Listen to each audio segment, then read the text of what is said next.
Well, no, when I quit smoking, it was right before the pandemic. It was because I got my wisdom teeth taken out, Mm-hmm. and I just physically couldn't smoke. Mm-hmm. And I knew it would be really bad for me if I did. Mm-hmm. And I thought, well, now would be a pretty decent time to just quit altogether. Mm-hmm. And I did for a few months. And the pandemic hit, and I was like, nope, I'm smoking. This is not a good time to quit smoking. I'm just going to, if I'm dying of coronavirus, I might as well go out swinging. See, yeah, it was kind of opposite. I was like, I quit smoking and picked up the Juul. Yeah. Because I was like, fuck, if I get COVID, I don't want to also have been like a smoker kind of a thing. Like, I feel like I'd have a better odds if I could get at least like a month or two under my belt, like not smoking. And then the Juul's easier to quit than smoking, which is usually true. But man, obviously now I've worked all the way around to the point where I was like, fuck, I can't quit Juuling. I should go back to smoking. Yeah, no, and I quit for that short period of time, and I was like, man, I have more energy. There seems to be more time in the day. I'm happier. Colors are brighter. Birds are singing. Exactly, all that stuff. Yeah. And then, like I said, lockdown hit, and I was like, I don't care about any of that stuff anymore. I just want to smoke cigarettes. Yeah. Now here I am. Yeah. Just got off. I was at a pack a day a while Yeah. ago. Now I'm a pack every, 2-3 days, which feels okay.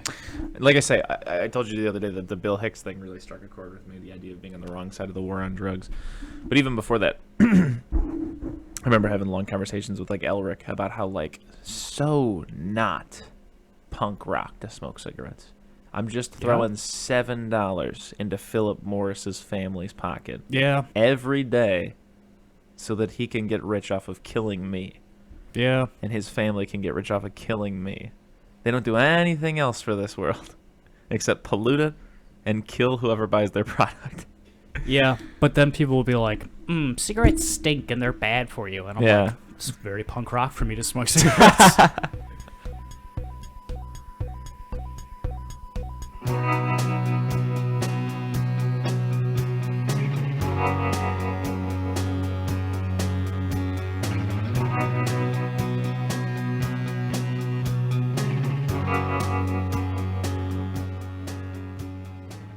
Eating Soup Alone is a podcast hosted by me, Christopher Crumley, and co-hosted by Nicholas Johnson.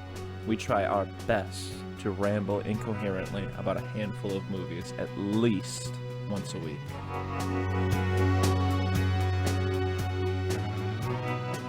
So anyway, Yeah. we watched a Scanny Darky. Oh, we did, and sort of been putting it off for a long time. Mm-hmm. Yeah, I mean, you just read the book, True. so I got excited enough Yeah. to watch this. But there's a degree to which I think the word begrudgingly also fits Yeah, I get the that. definition. I've always seen bits and pieces of it. Yeah. And the rotoscoping, which is the big thing about this movie. Be it Which, right off the bat, is 100% of the reason why I've always left it on the shelf and been like, I don't know if I want to watch that. I mean, that was the only thing that made me interested in it for Really? a very long time. Yeah, not enough to watch it, but being like, that's a cool idea. And then I read the book on your recommendation, and I was like, fuck, I got to see this movie. And I would have liked this movie 100% more if it was not rotoscoped. Yeah. The whole time I was like, oh my god, I can't believe they shot it normal and then did this to it. I saw some behind the scenes before and after shots, and the before shots on an actual camera Yeah. are like a video camera from 2005 or whenever this movie came out, so it looks very bad. Yeah. But for the thing that they're trying to go for with the rotoscoping, Yeah. with making it feel, for lack of a better term, trippy, and the look of the film goes with the whole drug theme of the movie. I feel like shooting it on a very cheap 2005 video camera would have worked way better. Yeah, because I also say, as someone who's dabbled, very minorly dabbled in psychedelics, something looking hyper real and not Hollywood and not crisp and not perfect is almost kind of like the experience. Yeah. Or at least being post acid, I guess. But just that thing where you're like, man, fuck. And You know. I get it to an extent where reading the book, very long scenes were just, what's a word for people who do a lot of drugs? I guess you'd call them like high ons, burnouts, Or just a bunch of high on burnouts. junkies. Just a bunch of junkies. That's yeah, what I'm looking junkies. for. There's a lot of long scenes in Just jabbering. a lot of scenes in the book, just a bunch of junkies jabbering, doing junkie stuff, and you kind of get lost in it, and you kind of get distracted by it. In my opinion, the book's strength. Yeah, and you get so lost and distracted by the junkiness of it all that you kind of, like, toward the end when the other shoe drops, you're like, oh, right, all this stuff is going on. Yeah, you almost forget that it's a sci-fi novel. Exactly. It almost just feels like real life. And I guess that's what the rotoscope is trying to do, where you're so distracted by this and how, like, things don't really line up and things don't look that good. Else. But that's what happens is you Yeah. can't pay attention to fucking anything else. Yeah. So when the movie's wrapping up, I'm like, nothing happened. Yeah, that's like, how I felt as well. Shit, like, a whole lot happened, but shit just happened and then it was over. Yeah. So we both mutually read. This is a fact that we're both aware of, but that basically Richard Linklater. I guess initially he wanted to adapt Ubik. Yeah. Which is a book that a friend of mine wants to lend me, but first I have to return some things before he'll let me. But anyways, couldn't get the rights to that or whatever, and so then he was like, "Oh, how about a Scanner Darkly?" He asked, Philip K. Dick's daughters, and they were like, I don't know about turning my dad's most personal book into a cartoon. And I gotta be honest, I kind of side with them on that argument. But anyways, they read the script, they agreed, and it moved forward. And so that's kind of like for that, it's like they read the script and it's like, oh yeah, this is the book, but shorter, sure. Like that's something that really got me about this and American Psycho when we watched it the other day. It is just the book, but worse. Yeah. And I want to speak to that for a second. I would say that my big complaint about it is that it is such a personal book. Yeah. And there's that heart wrenching or gut wrenching or whatever you want to call it portion at the end where he kind of, gives a little bit of a eulogy for his friends and whatnot. And there's that beautiful thing at the very end that I wish I would have written down so I can remember, where he says, like, let them play again and let them be happy or whatever at the very end. It really always gets me. So all of these things are just kind of facts about it, right? It's a very personal story. In my opinion, it's that. The junkie jabbering. I think that the book is, him kind of working through those experiences, but specifically like working through like saying goodbye to it. Yeah. The same way that like when you quit smoking, like yes, it is a good thing, but also there's going to be a lot of things you miss, So a lot of ways the novel humanizes being a junkie, like the kind of thing that people usually write off. And instead he's the whole time saying like, no, look, these are people with traits and redeeming qualities and maybe some shitty qualities, but at the end of the day, they're people and this is a lifestyle and this is something that you don't necessarily understand unless you've lived it. It kind of reminds me of like the reason why Train Spotting is called Train Spotting is because Train Spotting, from what I've been told, I could be wrong, is the name for a hobby where people like to watch trains pass or some shit like that. And it doesn't make sense. The same way that the heroin lifestyle doesn't make sense to people who are on the outside looking in. Like, why would you want to do that? Anyways, and yeah, I just feel like watching the movie, I didn't get an amazing sense of attachment to anyone. I mean, right off the bat, no disrespect to Keanu Reeves, very cool guy. Awful. Very cool guy. Awful for this part. But he's also, just not in my opinion, an actor who lends well to establishing like an emotional connection with. Yeah. In roles. And Robert Downey Jr. does a great job, I think. I think Woody Harrelson also does a passable job, and I think Winona Ryder does a passable job. But again, maybe it's the rotoscope distracting me, but I just did not feel that connection to these people, their life. And like, I feel like, again, a part of it is I'm not saying I read the book and I think like, oh, I want to know these people or I want to hang out with them. But there's a degree to which where like it's a little rose tinted. Like I get that sense of this is something that Philip K. Dick misses. These are people he cares about. These are events that he actually perhaps lived sometimes. And I just don't get that sense when I'm watching the movie. There just seems like to be this huge disconnect. And it could perhaps be the rotoscope, as you're suggesting, the idea that you cannot just get past it, right? Yeah. So you can't get to the meat and the bones. But yeah, I'm walking away from it feeling like overall it ended up leaning more into more plot stuff, the sci-fi stuff. And I say leaning very loosely because I really don't think that this book the movie goes too heavy in either direction. But like I walk away mainly with the sci-fi element standing out the most to me, I feel like. And it doesn't even do a great job of making those feel that exciting also, in my opinion. Yeah. It's a very muted film. Yeah, it's something I like about the book and I like about a lot of sci-fi is when the sci-fi stuff is there, Yeah. but it's just there. Mm-hmm. Like, that's all it is. Mm-hmm. And it did that in this, but yeah, like, I kind of leaned into it at the same time where it never really finds that good sweet spot, you know? Just to go back a few steps, Yeah, sorry, I kind of went off a little bit. No, but you're I've been fine. thinking a lot about it because, like I said, Skinner Darkly I've frequently called my favorite book before. Keanu Reeves is in movies where Keanu Reeves is the main guy, and I like him. Just say it. You love The Matrix. I hate The Matrix. Yeah, I didn't like actually. The Matrix either. We watched it Yeah, together, and I did not like it. Yeah, I think we My were, dad asked me the other day, he's like, you see the new Matrix trailer? And I was like, I fucking like the first one. Yeah, I think we were 20 years too late in seeing The Matrix. Yeah. Which is why we didn't like it. Yeah. Like, it's not even like I can appreciate for what it did at the time. No. I'm just like, no, this is just a mess, and I don't like it. Yeah. Sue me. But every time Bill me. when I see a Keanu Reeves movie, it's always like he's always kind of just playing Keanu Reeves. Mm-hmm. But whenever he's doing that, I'm like, I like this guy. Yeah. No matter what's happening, I just like him. Hey, I liked that fucking surfer movie where they robbed banks. Point Break. Point Break was okay. Yeah. It's the greatest movie ever made. No, but I honestly, genuinely had an alright time with Point Break. It's fucking ridiculous. It's a ridiculous film.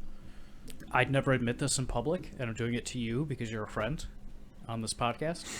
I like John Wick. I like it a bunch. Nice. I think it's just a lot That's of cool. dumb fun. There's a lot of it that I don't like, but just watching Keanu Reeves, a likable guy, do stuff is a lot of fun. Yeah, He's I understand that. got other stuff like stuff I've seen of Bill and Ted's. I haven't seen those movies, but I'd really like to. Yeah, that's not going to happen for me. That's just in the category of like that, and then like Beavis and Butthead are two things that just Really? Yeah. Also, King of the Hill. Just those are three things that like I just don't think I'll ever crack for me. I tried, but they just never crack. I've seen Bill and Ted. I have not, and Okay. I'd really like to. But with that, or even him in a goddamn Toy Story, he's got comedic chops, and just I think he's just all around likable, except in this movie, because he just plays the monotone Keanu Reeves. Yeah, well, here's another problem. You actually just reminded me of something real quick. I'm not going to go on for long, but he seems so detached and depressed that, again, there's another disconnect between the idea that this is supposed to be something that this guy cherishes or cares about, right? Because, like I said, like, am I wrong, or is there not a point in the book where they tell him, you're getting pulled off this, and he goes, what do you mean pulled off this? This is my life. These are my friends. Yeah. Yeah. No, they at the point where they tell him he's getting pulled off of it. Yeah, I think it. Something to that effect. There's the idea It's that he's a like, little- he starts to lose sight of the fact that, like, this isn't what he does, that he's actually an undercover cop. And instead he's like, well, no, this is what my life has become. I think what I mean? I think it's the opposite. He is so disconnected at that point that he's like, this is my job. I've put so much time into finding this guy and finding out what he's doing, and he doesn't remember that he's that guy at that point. Okay. And as Because I thought he goes on that thing where he was like in my head, I remember the line of logic being, what do you mean?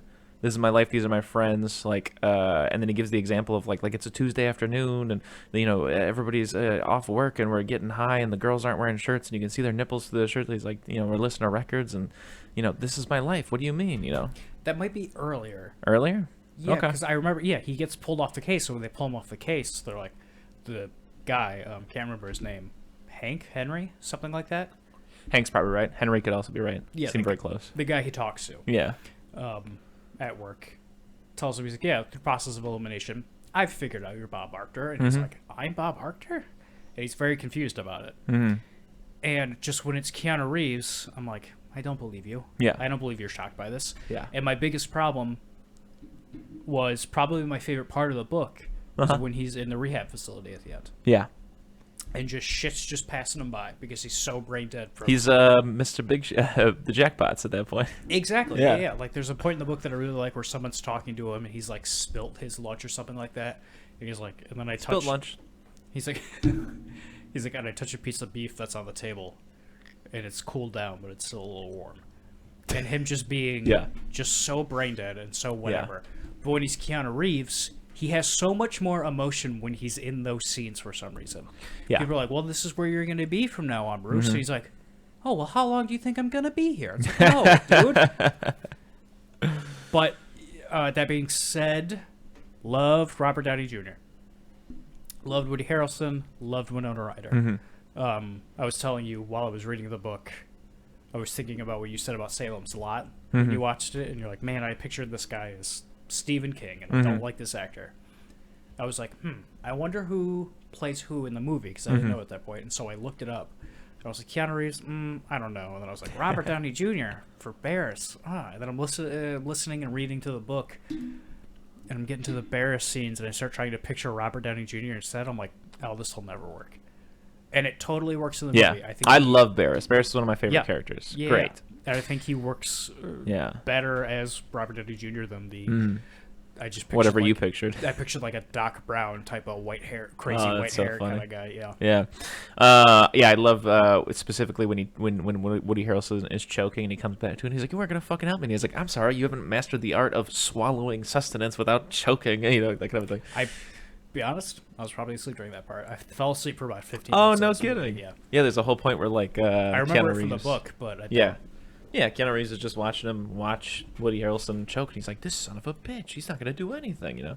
And he calls the cops. He's like, we kind of have like a little bit of a situation. If you could perhaps send over one of your ambulance. Oh, the address for here. Let me just go outside real quick. Yes, it's 742. Can't remember the street name, but it's a cul-de-sac. Just come as soon as you can. Bye. Yeah, I loved that bit in the book. Yeah. And then, when we were watching the movie, I literally woke up when he gets him down in his car and he's like, and he just stood there and did nothing. And I was like, did they just skip over that? Or No, they showed it. Oh, and then I should also mention my favorite part of the book gets shown. It's when that dude, Feck, or whatever the fuck. Charles Feck, Charles, yeah. I don't remember exactly what it's supposed to be, but like the fucking angel of death or whatever comes to him and reads out every sin he's ever committed to him for all of eternity. Because he tries to kill himself on just prescription drugs, but someone gives him like acid or something instead, and he just loses his mind. Yeah, Love it. I also love, if I'm not mistaken, in the movie, his head is like a swirling ball of circles with eyes on it, right? Mm-hmm. Yeah, that's like a Bible accurate description of angels. Very cool. What angels are supposed to look like in the Bible. He's described similar to that in the book. Yeah. Something I like that they did in the movie is Charles Feck. They combined him and Jerry Fabin into one character, which I think streamlines it perfectly for a movie. Yeah. Jerry Fabin's the guy that sees all the bugs, and Charles Feck is his friend who sees the guy. I will say, controversial opinion for me to have by my own standards. I'm going to hypocrite myself real quick. Be a little hypocritical. This movie needed an extra 20 minutes. I think this movie could have benefited a lot from having an extra 20 minutes on it, I could see that, but also I could see not that. Because while this movie was happening, I was like, I don't want to be watching this movie anymore. Yeah, but I think most of that for me personally came from the rotoscope Yeah, thing. exactly. That's exactly it. I don't want to look at it Yeah, anymore. no, I don't want 20 more minutes of rotoscope, but two things would have benefited. Shut it normal, and then just 20 extra minutes for like things to like... I don't know. You could utilize that time to either A, try to build a little bit of tension, or B, lean harder. Just lean harder in either direction. Yeah. Either lean harder into like it being like a sci-fi thing, or lean harder into like them just hanging out and like actually enjoying each other and each other's company. Because like from the rip, it doesn't seem like anybody likes each other besides Woody Harrelson and Robert Downey Jr. In my opinion. Yeah. Because they make fun of Charles Feck like a shithead. Keanu's all detached. Winona only shows up every now and again. She could use some more screen time, I think. I think Donna shows up a little more in the book than she does in Yeah, this. she's all over the book. Yeah. Something I just praised it for combining two characters. Yeah. But I think a huge misstep in the movie is them making Donna Henry or Hank or whatever. Uh-huh. Like she comes out and takes the mask off from the suit and is like, twist. Uh-huh. And I feel like it's done for just that, like, she's talking to him the whole time. Mm-hmm. And that makes it, like, makes sense. Yeah. Like, it's a little bit, I mean, the leap of his boss figuring out that he's Bob Arctor. Yeah. It lessens that a lot, because just the boss, just in general, figuring out and being like, but I've had a lot of talks with you here. I think you're a good guy, so I'm going to let you go here. Mm-hmm. But in the movie, it's like, well, she knows it's him, and they're kind of in love, so that's why she's letting him go. Yeah. But yeah, no, in the movie, I mean, the book, she's bringing him to the new path, to the rehab, and they get pulled over. Mm-hmm. And a cop looks at her thinking, he goes, oh, you're one of the undercover. She's like, keep your voice down. Mm-hmm. And it's like, oh, fuck. Mm-hmm. Also, I think a big misstep in this movie, too, in the book, the shoe drops when you find out that Barris is the informant. Mm-hmm. And it's like, oh, fuck. That happens within, like, the first 20 minutes of this movie. Mm-hmm. And it's like, okay. And then it goes on, and then the shoe dropping in the movie is figuring out that Donna's undercover, too. Mm-hmm. And they're just trying to figure out what New Path is doing and how they're making all their money if they're making Substance D. Mm-hmm. Just create this cycle of addicts to patients to addicts to patients. Mm-hmm. And in the book, yeah, I think those two things happen much closer together. You're like, oh, fuck, the shoe just dropped. Barris is the informant. And it's like, oh, no. This is what it's about. This is the thing that you're going to care about. Here's something I'm going to complain about. Go for it. I remember reading, I wish I could cite my sources, but on Wikipedia, okay, sue me, bill me, under the reception section, it just mentioned someone saying something about like this seeming like a comic book brought to life or something like that, or like comics brought. It's not a comic. And the rotoscope thing, I could see how your mind like could equate like rotoscoping kind of to the way that like, but like, God, I would feel like such an asshole saying that about an adaptation of a book. Yeah. There's a video game from a very long time ago Called Family Guy. Called Family Guy, where you play as the Peter Family Griffin. Guy. That game sucked. I remember it very, very clearly. I got it on Christmas and loved it. It's like you beat people up as Peter. You do a bunch of like Tetris style. A bunch of vignettes, yeah. You do a bunch of like Galaga style stuff as Stewie, and then you hide as Brian. Mm-hmm. That's all I remember from it. And there's cutaway gags that are mini games. But there's a game from like the early 2000s for like the PlayStation 2 that I used to play a lot as a kid called 13. Okay. Starring David Duchovny. Wow. Yeah. And it is based off of like an 80s graphic novel, so the whole game is cel shaded and looks like a graphic novel. And I was just thinking about that the whole time watching this movie. Yeah. It didn't remind me of a comic book. It reminded me of an old shitty video game that was trying to look like a comic book. Yeah, I can't express it enough how much what a downfall that rotoscoping is. Yes, I will agree. That's again just like that's the broken leg on this horse. Yeah, in my opinion, that's what's going to get this racehorse put down. I will also say, like, and then, anything that I have positive to say, I'm more so just thinking of the book.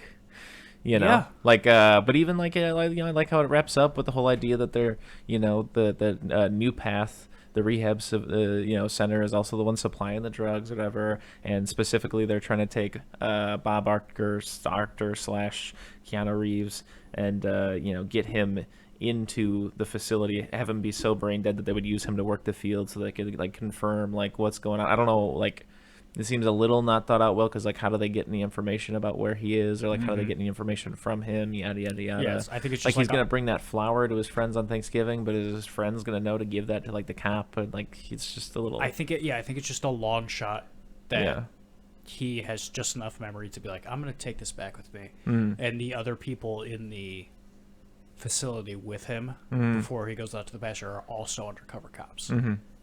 So, but anyways, and I just like that, it's kind of a bit of social commentary about the way that like this country has always kind of like been getting money both sides, like creating a crack epidemic, but then also the war on drugs. You know what I mean? As well as in the beginning, they also have a couple of other bits, like when he's given that dare style speech and he's like, don't you guys realize this is what pushes people onto drugs? And that's the part that I was like, I'm 100% out of this movie. Yeah. The scramble suits look so fucking stupid. Yeah, especially they are the most distracting part of this movie. Yeah. Like we talked about this while I was reading the book. In my head, scramble suits just look like static. Yeah, I was expecting like TV static.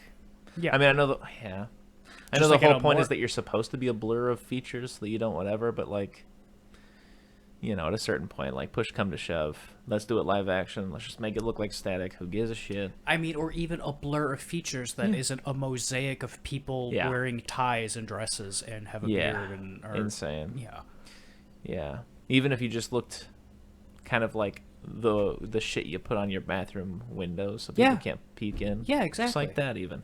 If you look like tempered glass, I'd be fine with it. Yeah. It's probably not the right word, but I don't know. I think tempered glass is when it doesn't smash if you hit it, But yes, and then there's also the bit where again I know that it's a daydream, so it's Charles Feck's perception of what cops would be like. But also I feel like it was a little jab when the cop pulls him over and he's like, you have the right to fuck it, I'm just gonna waste you. You know, it's like, yep, that's exactly how cops are. I'm not even joking. Preach. Yeah. So, you know, the movie preaches a little bit. But so does the book. Yeah. Book probably does it better. Yeah. Before we're done with this, I'd like to give a small shout out To Philip K. Dick? Philip K. Dick, sure. The old PKD. But also, we've talked about this when I read books. I like to buy the audiobook as well. Uh-huh. And I usually do it about 50-50. Because like when I'm into something, I'm like super into it. I'm thinking about it all the time, so I can read a book when I come home and listen to it while I'm at work. The audiobook for this bad boy is read by Paul Giamatti. Nice. And he fucking smashes that.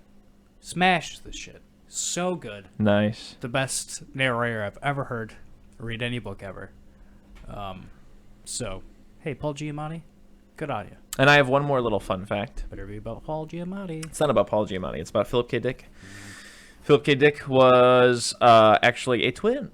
Oh. His brother? He had a twin sister. Oh, never mind. But she died 6 weeks after they were birthed. Ooh. And it was just profoundly affected him for the rest of his life. And he was obsessed with it. And a lot of his books, apparently, from what I've heard, feature motifs alluding to that. One of the famous being some sort of like phantom twin. Whatever. Anyways. Oh, yeah, okay, he's two people in this book. Okay, I get it, yeah.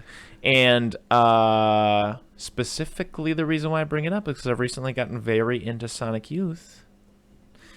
And they have an album called Sister, and it's named Sister because both Thurston Moore and his wife, Kim Gordon, well, then wife, Kim Gordon is now doing her own thing because Thurston cheated on her. Okay. Good for Kim Gordon. Anyways, yeah, Kim Gordon rocks.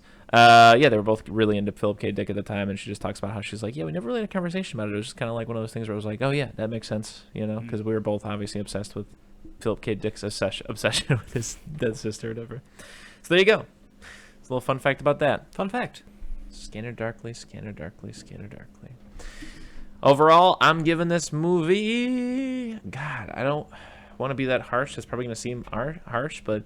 I mean, I've laid out my criteria, and I just...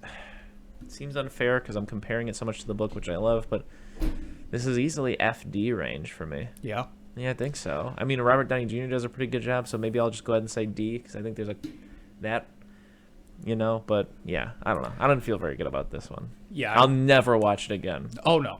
Ever. I would give it a C- or a D. Like you said, just because Robert Downey Jr. and Winona Ryder, Woody Harrelson killing it. But I feel tricked. Bamboozled. Bamboozled. Schmeckeldorfed. Because it turns out Alex Jones is in this movie.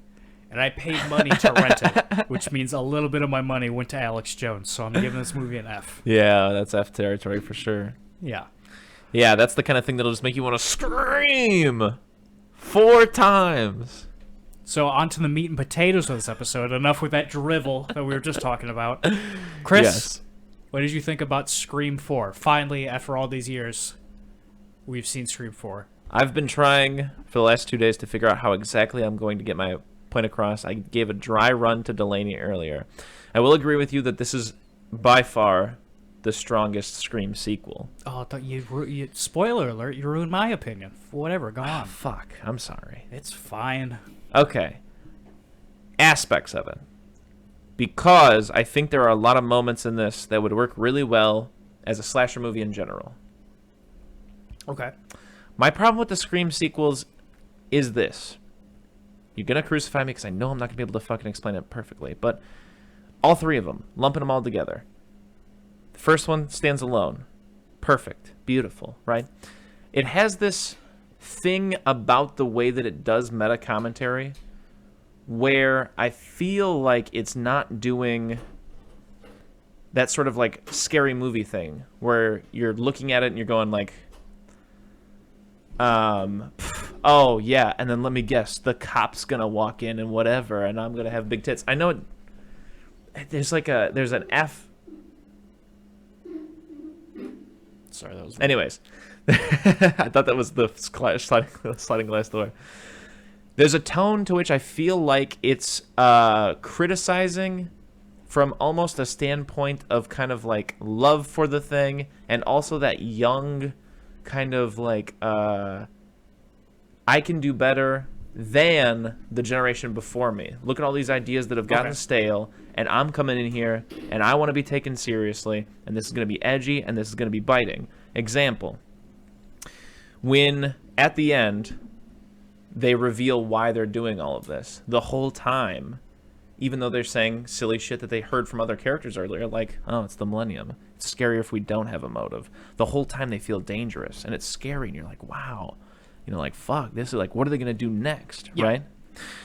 My problem with the second, third, and fourth one is that it's a much more cynical, curmudgeon-y kind of like, yeah, and let me guess, I'm going to stick my head out the window and an axe is going to come down on my head, and then it does, and everybody's like, ah, whatever.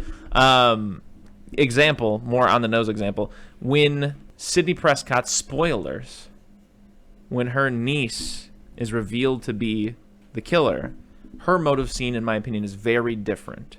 Because the way she's saying it is as if you as the audience is supposed to side with the writer in acknowledging that, like, what she's saying is a dumb, privileged millennial thing to say. Yeah. It's not supposed to be scary like it was in Scream, where you're like, oh, fuck, it is a new generation.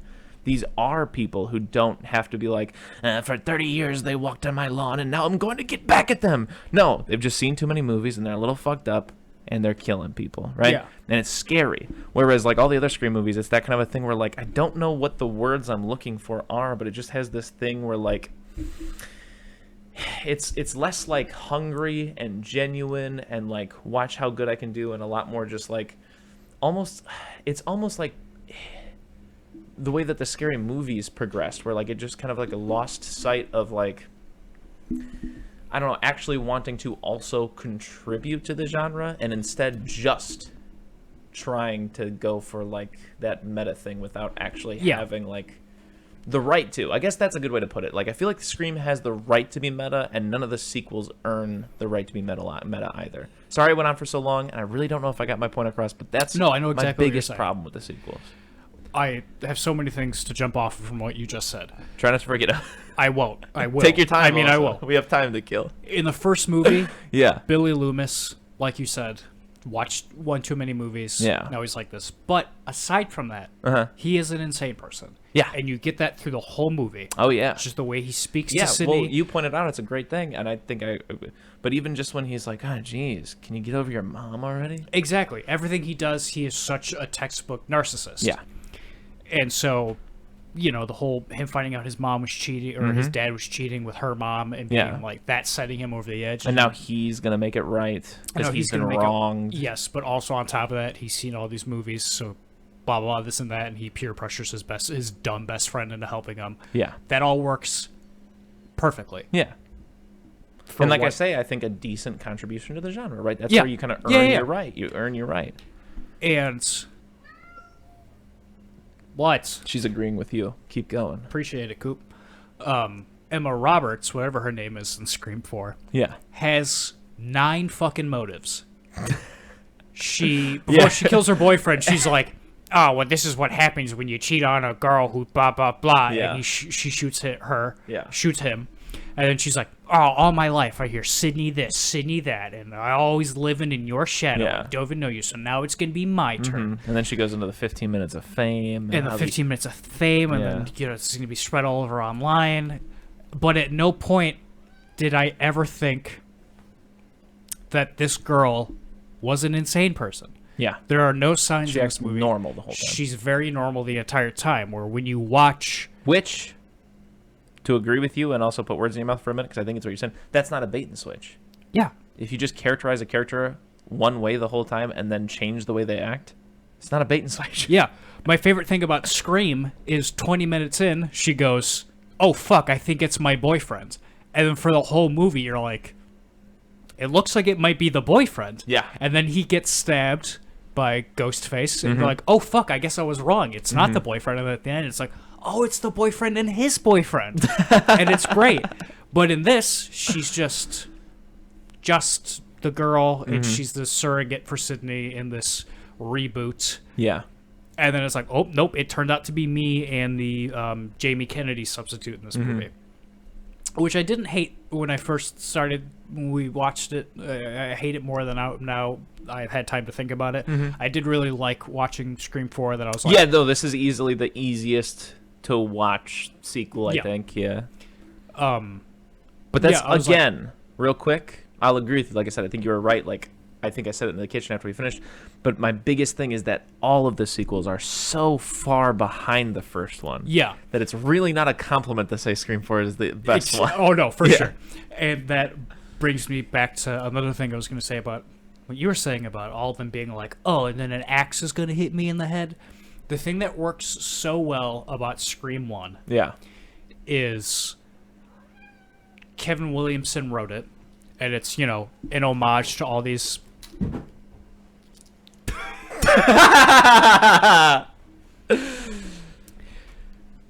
to all these old slasher movies.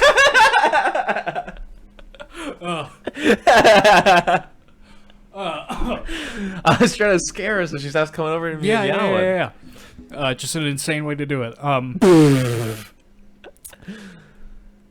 It's an homage... Sorry, you're going to cut a lot of this out. Go ahead. Go ahead. Okay. It's an homage to all these old slasher movies written by this guy, and then you get Wes Craven to direct it. Yeah. And all these tricks and all these things that you've seen in these other movies. I said this when we were talking about Scream 1 originally. Wes Craven can do it because he's like, I was there, I was in the room when we came up with this shit. I wrote the book on this. I wrote the book on this. I know how all of this works. Yeah. So he can do it and subvert it a little bit. Like the great scenes where they're walking around with the music from Halloween because it's playing on I was the just TV, going to bring that up because and he looks in the closet and all that shit. Yeah, that's another example really quick of, again, contributing something, earning something. Where is a scene that clever in any of the sequels? Like in Scream 3, you get the DVD or the video of Jamie Kennedy being like, these are the rules of the third movie. And it's like... Are they? Yeah. I can't... Okay, maybe. And then, like, he ends that message by going, and I guess I'll see some of you soon. He doesn't. Nobody in that movie dies. And yeah, the 2 and 3 are very much so being like, well, this is how sequels work, and, it's like, this is how third movies work. And it's like... Because that shit breaks all the time. Like, what about Season of the Witch, Halloween 3? Yeah, exactly. Or, like, what about Texas Chainsaw Massacre 2? That's a very strange movie that does not follow any of the rules of the sequel. Well, I guess it does, like, the kills are more grotesque. But it doesn't follow all the rules. All I'm saying is, yes, you get into muddy waters once you get into, like, what are the rules of a sequel? Yeah, and it's like, oh, in the third one, you'll reveal something from your past, from But the it's not always first the movie. third one sometimes. It's the fourth one. It's the fifth one. It's the sixth one. Or sometimes it just doesn't fucking happen. Yeah. And that's what I liked about this one. Yeah. The rules of the reboot are a little more clear. Yes, and they're better. Yeah. And there are definitely points in this where I'm like, oh, fuck. They're just redoing this from this movie. And it takes me a minute to realize it. Which is like Scream 1, when he's walking through the house. I'm like, oh, fuck. They're playing the music from Halloween that's on the TV. This is what they're doing. That's very cool. Like, there's a bunch of examples, but my biggest one, we talked about it the other night, is when they're at the Stab-a-thon. Yeah. They started out, they introduced this scene where they're like, well, if this person's doing the reboot, they're going to attack at a big party. When's a big party coming up? And they're like, well, we're having the Stab-a-thon. We're not going to tell you where it is. But also he's live streaming his entire life. Oh my god, this kid has a camera on the entire time. And yeah, we both made that joke at the same time. Where it's like, okay, you guys go home, boot up your computer, pay attention to the route he takes. Find out where he's going, or just look a little bit further in the archive of the live stream and watch him checking his emails so he finds out. Anyway, they get to the Stab-a-thon. It's a bunch of people watching all the Stab movies together. Stab 1 starts playing, the Robert Rodriguez directed thing from Scream 2. Everybody in the barn's watching it. They're reciting lines from it. And I will say, pause for a second. Stab, I was looking at that inside the movie and it's like, fuck, I want to watch that movie. I would so watch Stab. And like they're screaming at the screen like it's a bunch of people watching The Room. I'm so sorry to interrupt again, but that just made me think, like, I was like, how would you recreate an experience like that? I think it'd be so cool. I know that it exists in the sense of the Spanish Dracula thing, but, like, it'd be so cool if, like, I don't know, maybe A24 would be risky enough to do this, but take the same script and, like, give it to 2 separate directors and crews that shoot it at the exact same time. Yeah. And then you could just watch and see what each of these teams did with the same thing at the exact same time, so there's no reference to each other, you know, yada, yada, yada. That'd be very cool. Yeah. It's almost like Dracula and Spanish Dracula. That's what I'm saying, yeah. Like, that's the only example I know that exists. But again, the purpose would only be, like, because, like, imagine if at the same time Wes Craven's directing Scream, Robert Rodriguez actually did. Yeah. You know? And then you have these two... I'm so excited to watch another vampire movie because I want to talk about Dracula so bad, Chris. Okay, we're going to watch one in a little bit. But anyways, you're talking about Stabathon and the references you love. And everybody's watching Stab. Yeah. And they're screaming at the theater like it's... screaming at the screen like it's either, you know, a bunch of people watching The Room or Rocky Horror Picture Show. Or watching Stab 3 and Scream 2. In Scream 2, they're watching Stab 1. Oh. Did it together, Chris. Oh, it's the third one where they jump to the third one. Yeah. Yeah.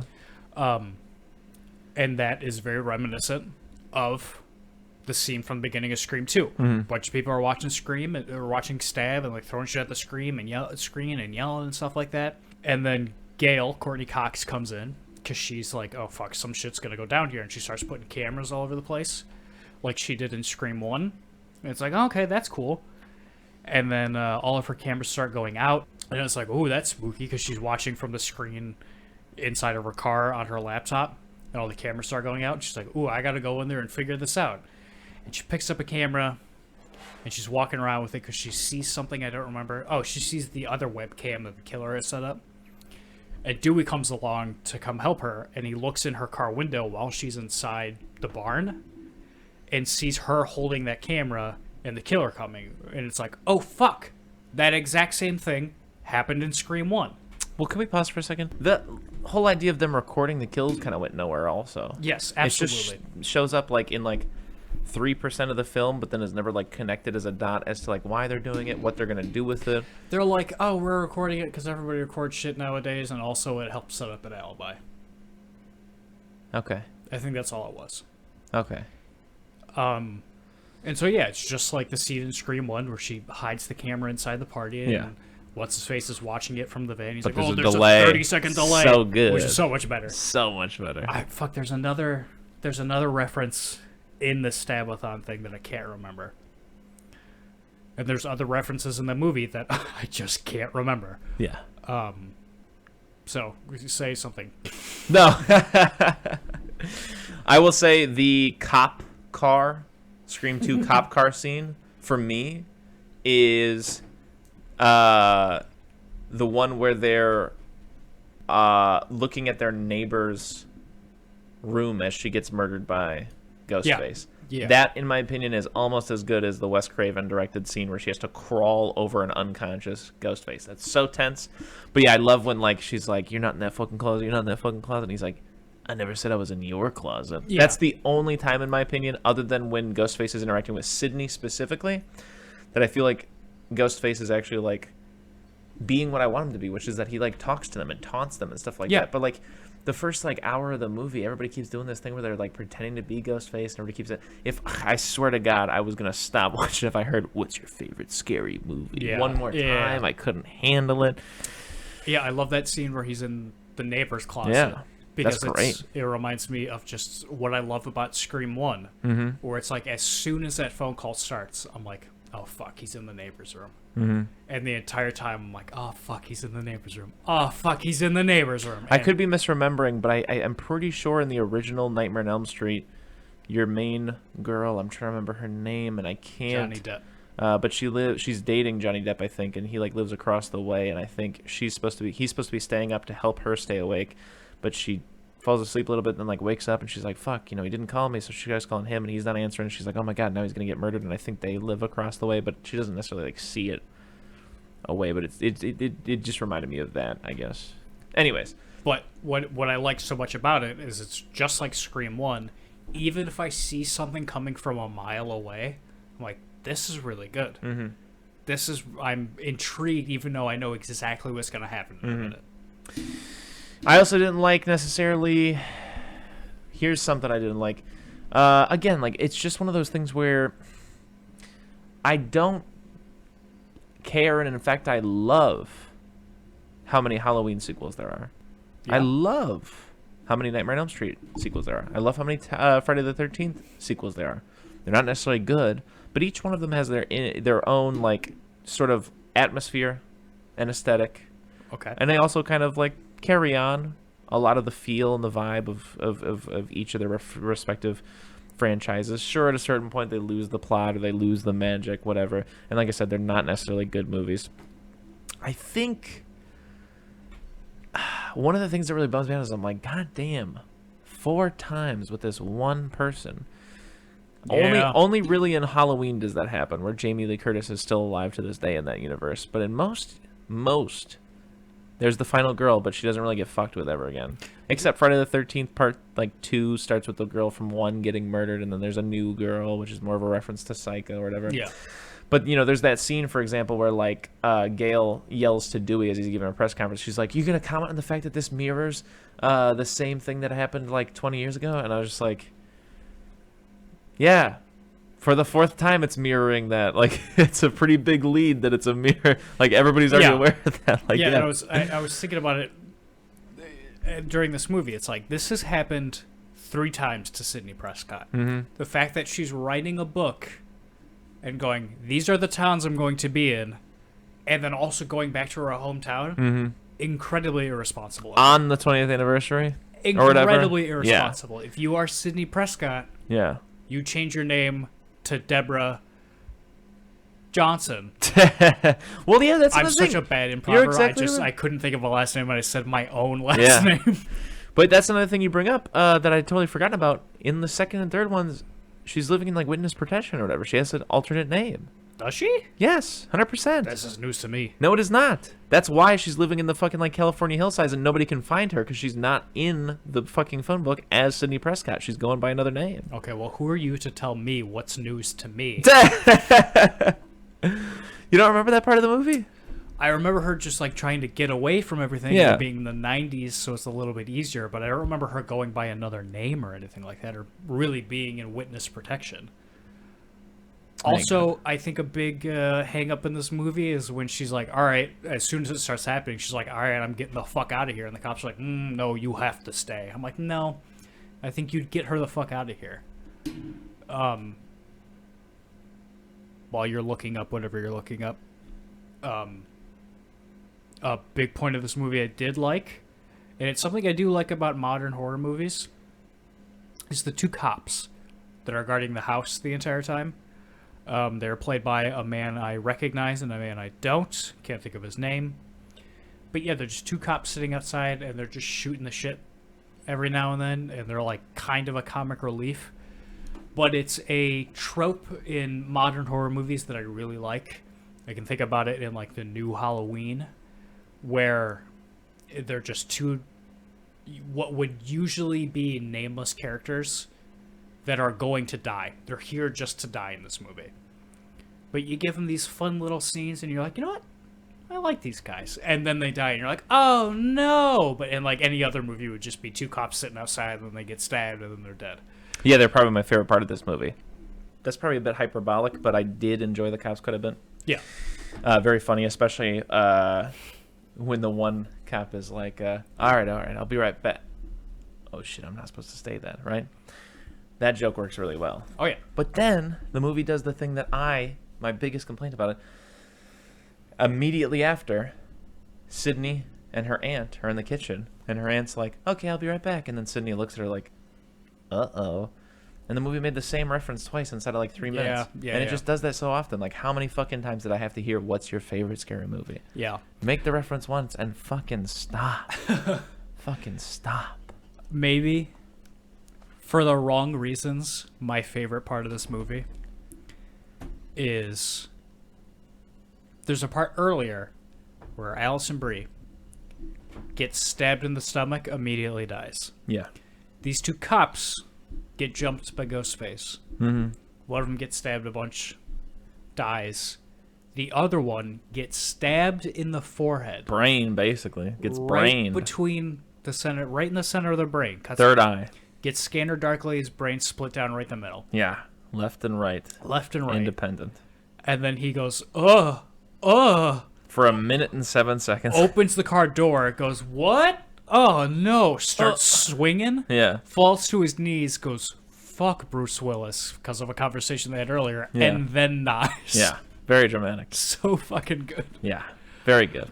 That brings me to my second favorite part of this movie. At the beginning, they do the classic fake out. Kind of a fake out, like a Scream 1, which I know by the time me and you both had seen this movie, we knew about already. I've seen the first Scream, we knew about, I'm pretty sure. Is that Drew Barrymore dies immediately. Yeah. She's the biggest star in this movie, dies immediately. This movie starts with two young actresses. I can't remember the girl's name, but one of them is a pretty big actress currently. She's in a lot of stuff. And her and her friend are like, ooh, this guy's stalking me on Facebook. And then Ghostface shows up and kills that girl. And I'm like, okay, so the famous girl who's on the poster of this movie is going to make it through this. And then she dies. So I'm like, oh, fuck, But they got me. That one's already like 3 gotchas deep, isn't it? Maybe. Because the first one's just a couple of... No. This is the first one. This is the first one? Yeah. And I'm like, oh, they got me. She was on the poster. I thought it was going to be her. And then it goes, stab 6. Yeah. And I'm like, oh, that's pretty good. And then it cuts to Rogue and Dax Shepard's wife. You mean Sookie Stackhouse? Sure. Talking about... Sookie. I don't know. I don't get the reference. Sookie Stackhouse. True Blood. I loved True Blood. Oh, never saw it. It's them doing more meta commentary about meta commentary, and then Dax Shepard's wife stabs Sookie Steakhouse or whatever you called her, and it goes stab 7, and I'm like, okay, that's pretty good. And we were both like, this movie is insane. Yeah, and I do like the idea of it inceptioning me. Yeah. But yeah, I will say that immediately when the first one started, like the way that they were talking. Was very textbook, like, oh god, and you know that just to get like million word a minute, like just like deconstructing like tropes, and I was like, is this what this movie's gonna be? I think, yeah, and I was like, is this what this movie's gonna be? And then it was like stab 6, and I was like, fuck. And then like, there's 2 more girls doing the same shit, and I was like, oh my god, it is gonna be this. And it's like stab 7, and it's like, oh, they got me. Yeah, and then the last one I think is the most palatable, especially because like the one girl is like. She's like, you're the dumb, big-tooted blonde. And she's like, actually, I've got a 4.0 GPO. Whatever, GPA. And for that whole scene, I'm like, all right, they're going to get a stab 8. When is stab 8? And then an hour and 20 minutes pass, and like cop gets stabbed in the brain. I'm like, oh, please say stab 8 right here. And then there's the weird, like, semi-reference to the garage death from the first one where she gets smashed by the Yeah, it just kind of closes on her. Yeah. Layout of that house is weird. We were talking about this, or I was talking about this. She goes upstairs, closes the door. She's in an attic, runs down the stairs of the attic, like an unfinished part of the house, into the garage. Very strange to me. I will say this is probably the most insufferable that Gale Weathers has been, in my opinion. Oh, she's the worst in this. Yeah, I hate when she's like talking to Dewey and she's like, you gotta let me in on this. And he's like, it's police business. And she's like, yeah, but I solved 3 of these. And then she's like, whatever, I'm going rogue. And I was like, oh. Yeah. She's like, I helped solve 3 of these. And it's like, did you? Yeah, did you? You were there for sure. Yeah, you for absolutely sure almost died 3 times. Yeah. But every single time the killer just went, it was me, and this is what I'm doing. Yeah, don't treat it like you guys were Scooby in the gang. Yeah, exactly. You guys were 100% at the mercy of whatever psychopath showed up to town that year. Yeah, and it feels like every time she shows up in this movie, she's just doing her thing, and then someone is basically saying, hey, I know it's kind of your thing that you're the bitch, but not right now, please. Yeah. I will say also, okay, so the second Scream is the one that, don't get me wrong, they fumbled the fuck out of it. They mishandled this. Specifically the motive. But I do wish they would have done a better job. Like, that's a great, in my opinion, like it's a great idea for them to be like, oh, it's always the mother. It's always the mother. It's always, like, how the kid was raised, yada, yada, yada. I disagree. Go on, sorry. And then same thing with, like, this motive, which is, like, the thing where it's, like, everybody gets their 15 minutes and stuff like that. I feel like, yes, there's decent criticism to have there. But, again, the way they handled it just fucking fumbled it. I'm going to blame it. on that son of a bitch, Harvey Weinstein. So I was reading some facts while we were watching this. Yeah. Apparently, the script was written by Kevin Williamson, who wrote Scream 1 and 2. Mm-hmm. And they had some bitch whose name I can't even remember. He wrote Scream 3. Yeah. And then Kevin Williamson wrote Scream... Oh, his name's like Aaron Kruger or something? Something like that. Yeah. Kevin Williamson wrote Scream 4, and that fat piece of shit Harvey Weinstein and his brother Bob, who I know nothing about, were like, no, we're going to have Scream 3 guy come punch this up a little bit. So yeah, because Scream 3 went so well, Yeah. I'm sure. Oh, yeah. That really made him a lot of money to do that one. So I'm going to blame every bad thing in this movie on that guy and Harvey Weinstein. Sure. Unforgivable. Yeah. So anyways, yeah, so that's fair to say. You know, they're just fucking up Kevin Williamson's artistic vision. And yeah, I just wanted to make the point that, like, excuse me, I feel like in all three of these, sequels, there's like a good idea, some decent scary movies, but in general just fumble. Just these mishandlings. It almost feels like, I'm sure it wasn't, but it almost feels like rushed or something, or like if someone was like, hey, we'll give you a lot of money to do Scream 2, and they're like, oh, okay, tight, I got a couple ideas, and then like a month before they were supposed to be shooting, they were like, oh, fuck. Oh, Jesus. God damn it. Christ. I got caught up doing Star Wars fan fiction. Oh, God. Too long. All right. Okay. They're in college this time. They're in Hollywood this time. Okay. This time, it's 2021. It's the niece. And, she 15 minutes of fame. Only way to get famous. Fucked up stuff. Some guy who kind of looks like, Jamie Kennedy. No. Two characters this time. Two characters instead of just Jamie Kennedy. And they run a film club. Yeah. I'll agree with you. Scream 2 and 3 absolutely feel rushed. Yeah. Like, you just got to get a sequel out. This one feels the most thought out of all the sequels. Yeah. But again, I'm going to say... Still fumbled a bit. It's fumbled. I'm going Still to fumbled. guess because of what's-his-face's rewrites. Yeah. But, I also love, I think you missed it, but there's a little insert where it's like late at night and Dewey's like rushing to a crime scene, and they got this fucking shot where he's just like head tilted forward, grabbing the wheel like this, and Yeah. it just happens for like 2 seconds. It's the cheesiest shit I've seen in the whole movie. Something I really liked about this movie is Dewey is the sheriff, and he feels like a sheriff of a police station this entire movie. He's not Dewey. Yeah. He's not Deputy Dewey this entire movie. And then right at the end, he gets his ass kicked by a teenage girl beating him over the head with a poop bucket.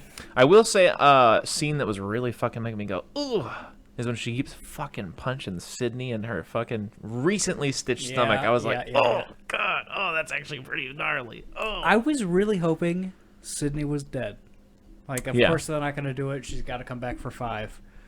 But I was like, man, I hope... Something you said. I really hoped that this movie ended or was coming to a close and she's getting away with it. Oh, right until the end where someone figures it out. Yeah. But no, it's almost immediate. They're in the hospital and Gail's like, how'd she know I got stabbed here? Yeah. And on top of that, also like, oh wait, Sydney's actually in the ICU. She might pull through. You know. Yes, I agree with you. I think honestly, like all of them should have died if they do another sequel. Like, I don't necessarily think they should. But Oh, they're doing another one. already. Scream 5's coming out, yeah. What do you mean already? Chris, Scream 4 came out a decade ago. No kidding? Came out in 2011, yeah. Wow. Scream I just 4 told is Delaney 10 it came out years in like old. 2017. No, it came out 10 years ago. Where's my... Here's the pulse. Here's your finger. Far from the pulse. Shoved directly up your ass or whatever. A little Mallrats reference. Yada, yada, yada, yow. That's insane, what you've just told me. Yeah. Yeah. I kind of wish a lot of them would have died. And honestly, probably would have been a better ending, even if she got away with it. Yeah. I mean, imagine walking away with that and just being like, damn, wow. My take at the time was kind of like, it's 2011. At the time, I thought it was like 2017. But it's 2011. Forensic would 100% show up and be like, yeah, it looks like she pressed herself against this wall hard enough that it would look like she got stabbed. And also she shot this guy in the dick. And also, she stabbed this one. So she's everything she's telling you is a big fat lie. Yeah, or even to a lesser extent, it'd be like, okay, well, she says this guy died, then she died, then he died. but we can for sure tell that he died at this time. Yeah. And then he died, and then she died. And then she died last. Oh, actually, she's in ICU. She's not even dead yet. So yeah, those are my criticisms for the end. I know you had a very hard time with the end. You want to talk about your hate for the last 10 minutes? Is there anything you haven't said yet, I guess? Because we got to the point where you're like, oh, fuck, I remember Yes. I watched these at my friend's house, these last 10 minutes. Yeah. I caught when this movie, right when it came out on DVD or whatever, I was at someone else's house and they were watching the last 10 minutes of it. And I probably hadn't even seen Scream 1 at this point. No, I think I had. I'd seen 1, 2, and 3. And had no interest in 4. But I remember very much so Gale being in the end of it and it happening in a hospital. Yeah. So when it was happening at the end of the house, I was like, oh, okay, maybe I'm wrong. Maybe I'm misremembering it. But, yeah, then they get to the hospital. I'm like, okay, yeah, I'm starting to remember this. And then Sydney turns on the defibrillator. And I just remembered watching these last 10 minutes and Sydney turning on the defibrillator. And Gale being like, I have just one word to say to you before I die. And I'm going like, oh, if she says clear, I'm going to lose my mind. And then she goes, clear. And then she defibrillates her brain. I'm like, oh, fuck me, no. And you know what I'm tired of? What are you tired of? Honestly, I think it's weak even in the first movie, but they do it in every one. Where Jamie Kennedy says, the killer always comes back for one last square, and then the killer goes, ugh, and he shoots her. And then in the second one, Sydney does the same thing. And in the third one, Sydney does, and then in this one, yeah, same thing. She gets back up, and Sydney just instinctively, because it's happened to her 3 times, turns around and shoots her right as she's about to stab her with some glass or whatever. Garbage. And again, it's one of those things where I'm like, why is this a staple of this movie series? Do you want to hear the synopsis of Scream 5? Give it to me. Yeah. Just a preamble. Starring David Arquette, Neve Campbell, and Courtney Cox. A woman returns... I'm going to read this as written. A woman returns hometown to try and find out who has been committing a series of violent crimes. So anyways, this movie's easily like a D for me. Probably You'd D. give it a D? I'd probably give it a D. I'd give this a B. B? Yeah, for Okay. what it is, I'm going to give it a solid B. Yes. This is, like you said, I agree with you. It's the strongest sequel. Yeah. But also just... I don't feel good about any of them. Like, other than for kind of a goof with you watching them, like, when am I ever really gonna? Like, if someone was like I came over to someone and they're like, oh, we're watching Scream 2. Like, yeah, I would, but, like, I don't know. I guess, kind of. I don't know. I would say if I had to rewatch a Scream sequel, it would be 4. Yeah? I don't know. I guess they all have, like, a little bit of a rewatchability thing where it's like... Oh, no, do you want to watch the one where they're in college? I'd happily watch any of these again. Yeah, I think so. I'll watch Scream 1 any day of the week. Yeah. It might take me a little bit of convincing to watch the other ones. But It'd be more for a goof. Yeah, but if someone just has one on, I'd be like, you know what? I could find some fun in Scream 2. Scream 3 is all camp. We talked about this recently. The more I think about Scream 3, the more I like it. Yeah. Because it's just camp. Yeah. And that's fine. Yeah. But they're just fun movies to make fun of, with the exception of 1. And 4 has some decent ideas that I'm like, you know what? I can kind of get behind this. Yeah. Until, her monologue at the end. Yeah. I think that's the thing that breaks it down the most. Scream 5 coming in January 2022. So stay tuned for our episode on that. Well, actually, I want to sneak one more thing in there. I also feel like this is the movie of the series that, in my opinion, has, like, probably the weakest aesthetic charm. I get that. I brought it up while we were watching it. I do really appreciate when there's all the outside shots of, like, the town or the high school. And I agree. It's very sunny, bright. They got that, like, 90s glow to it. Yeah, glow. But, yeah. Otherwise... I don't know. I'd say the least inspired visually has to be 3. Yeah. Yeah. Yeah. Yeah. Okay, so 3. Yes, 3 is the one where it's like Sydney's half brother. Mm-hmm. Yeah. I don't know. You're right in the sense that I would easily rewatch all of them. And they're fun for a goof, and they're fine to just kind of have on. But, yeah, again, it's just... Yeah. I don't know. They're all kind of fumbles to a degree. Oh, absolutely, Yeah. without a doubt. If I had to put them in an order, Oh, okay. Scream 1, Okay. Scream 3, Okay. Scream. No, I lied. Sorry, take that back. I fumbled immediately. Yeah. Scream 1, Scream 4, Uh-huh. Scream 3, Scream 2. Yeah. Because my reasoning, Scream 1, untouchable. Scream 3 knows exactly what it is. Mm-hmm. Fuck, I did it again. Scream 4 knows exactly what it is. Scream 4 is good, has fun ideas. Scream 3 knows exactly what it is. Scream 2 thinks it's doing something when it's not. Mm-hmm. Yeah, I'm probably going to say Scream 1, because I agree with you. Mhm. Untouchable. Crucify me. I love that cop car scene. Probably going to put Scream 2 number 2. That's fine. That's and then totally fine. Scream 4, and then Scream 3 for Okay. me. I don't know. Yeah, it's just so difficult because, like, I'm not, like, angry at any of these movies, but... You know what? I changed my mind. Scream 4, number 1. I'm just kidding. I fumbled it again is what Yeah. happened. Scream 1, Scream 4, Scream 2, Scream 3. Yeah. Because the more I think about Scream 3 right now, there's all that Carrie Fisher stuff. Yeah. Hate it. Just hate it. Yeah. But I do like her going back to the set. That's her house, and she opens the door with the closet. and That's it a gets great stuck. moment. I All love that that stuff's moment. great. Yeah. I love. I wish they would have skipped the whole idea of going to college or whatever. And 100% Scream 2 should have been the idea of they're making a movie of it now. Yeah. And we're in the neighborhood just because we've been, like, flown out, or I've been invited for this deal or that deal. And again, you don't have the bloating of it having happened twice already.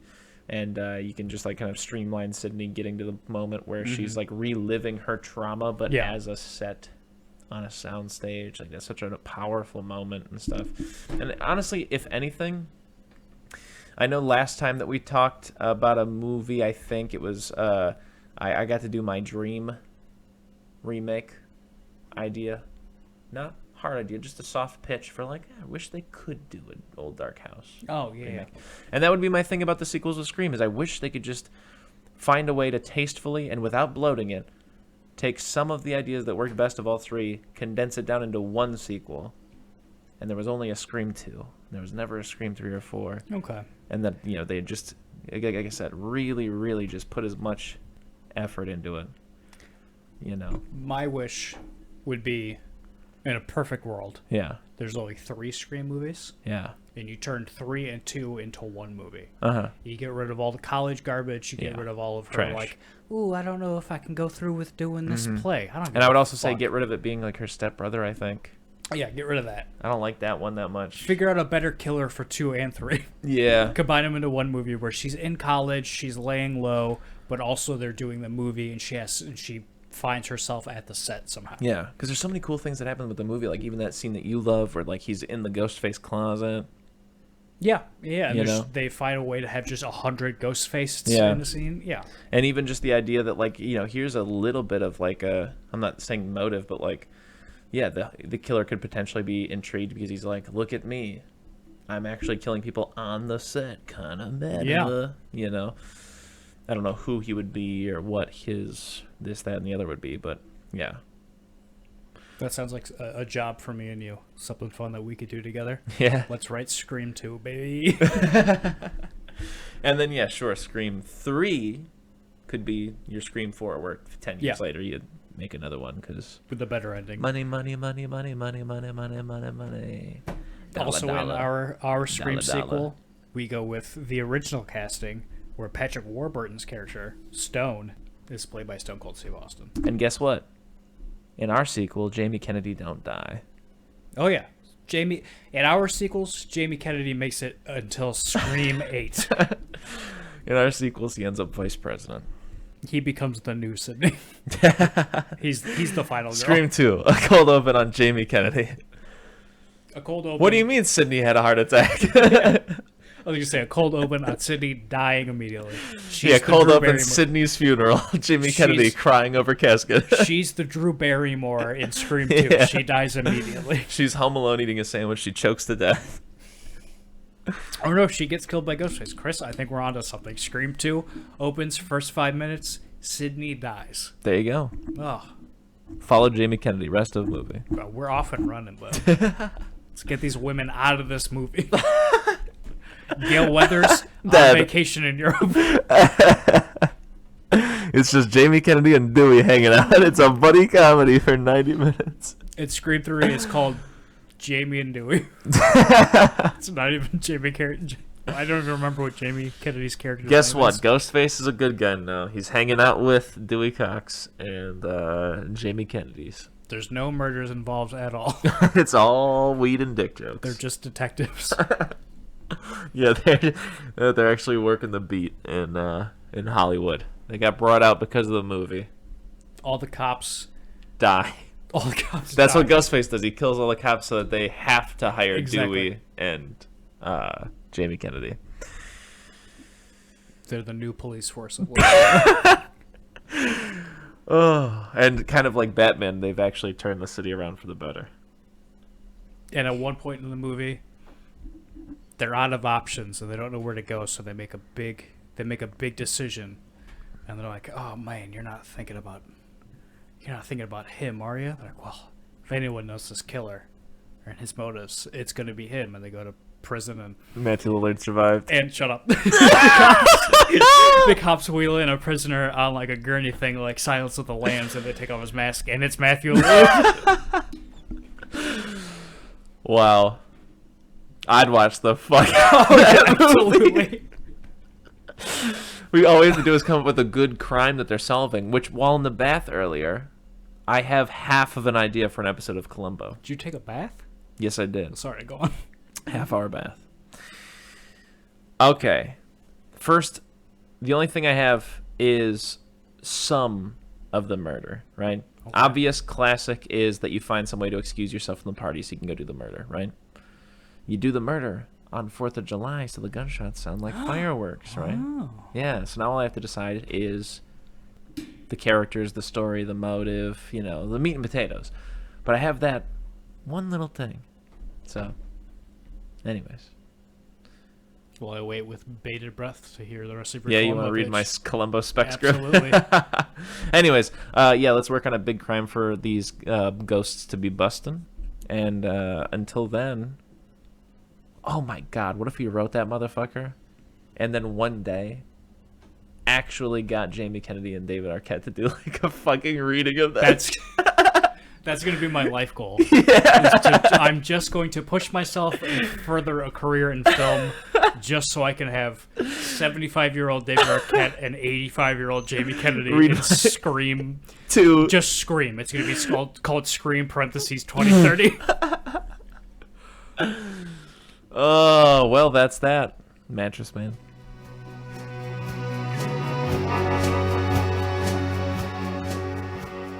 If you need more soup, follow us on Instagram, Facebook, and Twitter, or go to our website, eatingsoupalone.com.